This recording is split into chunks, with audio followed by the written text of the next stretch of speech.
Quand j'ai commencé les repérages, dans différentes coopératives, je me suis rendu compte que le plus intéressant, c'était de filmer vraiment la naissance d'une coopérative, c'est-à-dire le passage entre une entreprise telle qu'elle fonctionnait avant et la coopérative. Comment est-ce qu'un salarié tout d'un coup peut se dire moi je suis capable aussi de prendre mon avenir en main et de participer à un collectif. J'ai essayé de trouver, ça n'a pas été simple, une coopérative au moment de sa naissance. Dans le réseau, j'ai trouvé donc Madame Nourri qui elle était très favorable à ce type de travail. Enfin, elle trouvait que ça permettait d'avoir un regard extérieur intéressant.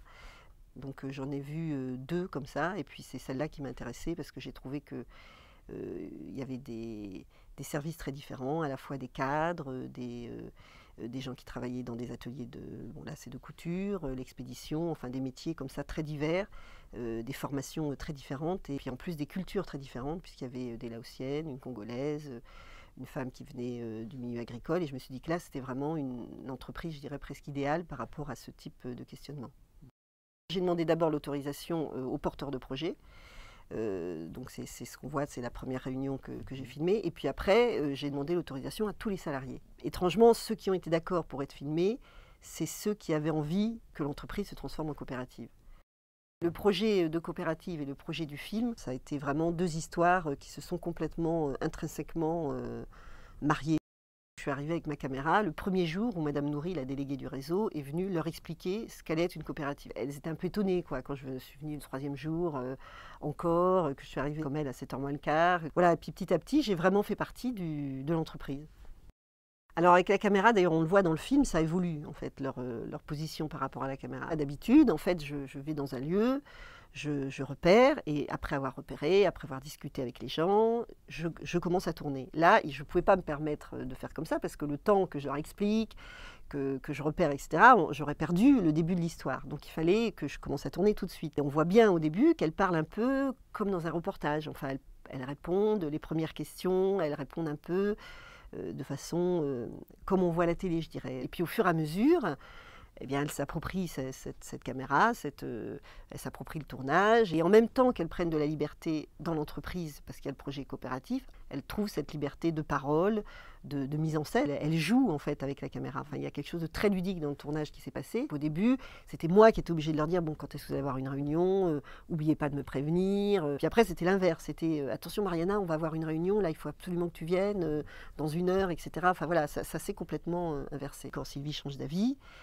c'est elle qui le matin est venue me voir tout de suite en me disant Mariana, j'ai changé d'avis, il faut que je vous le dise. J'étais plus à courir derrière les choses, c'est elle qui, avec moi, construisait le film.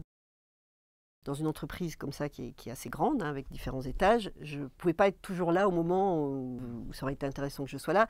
Donc c'est évident que j'allais rater des choses, même en étant là tous les jours. Donc je me disais de toute façon, il faudra que j'intervienne pour reprovoquer certaines discussions. Et je me suis dit, je vais l'assumer totalement, et ça va faire partie vraiment du processus de tournage. C'est une entreprise de lingerie, et je trouvais que parler d'économie et de politique dans un lieu où on fabrique des soutiens-gorge et des culottes, le contraste que ça crée dans cette espèce de légèreté de la matière, des produits, et en même temps le discours très grave, et puis la situation dans laquelle elles étaient qui était grave, je trouvais que c'était assez beau. Je trouvais assez beau aussi l'atelier d'expédition avec tous ces cartons, la lumière qu'il y avait, et je me disais qu'avec des plans assez larges où on voyait à la fois les gens travailler, discuter, et puis en même temps le cadre, j'étais assez satisfaite de l'endroit, quoi. Il y avait à la fois l'envie de témoigner de ce qu'elles étaient en train de vivre, et puis le plaisir aussi d'être filmées, voilà, qui venait en plus de juste vivre sa vie. Il y en avait qui se laissaient filmer, comme dans le cinéma direct, on va dire traditionnel, d'immersion, etc. Et puis il y a eu quelque chose qui s'est passé avec certaines, où il y avait autre chose. Il y avait vraiment le plaisir, enfin, de participer à un tournage. Comme en plus, la coopérative, ça donne du jeu, on va dire, dans les relations de travail, enfin, les choses se déplacent. Et je pense que certaines, effectivement, avaient envie, pas tous les jours, hein, mais parfois, cette envie-là de jouer avec la caméra, quoi. Et le scénario étant écrit par l'histoire qu'elles étaient en train de vivre. La présence d'une caméra, de toute façon, où que ce soit, est un accélérateur des événements. Chacun fait plus attention, chacun croit plus, est obligé, est amené à croire plus à ce qu'il dit, ou en tout cas à dire des choses auxquelles il croit plus qu'autrement.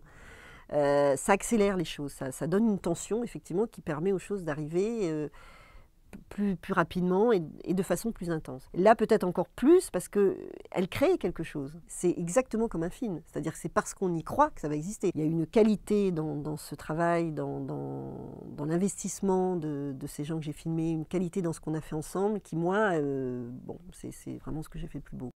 La joie que ça a apporté de tout d'un coup de travailler ensemble, de plus être chacun dans son coin, cette joie-là, j'espère qu'elle se transmet à travers le film et que ça donne envie aux gens, dans leur vie en général, comme citoyens, justement, de se mettre ensemble et d'essayer de changer des choses.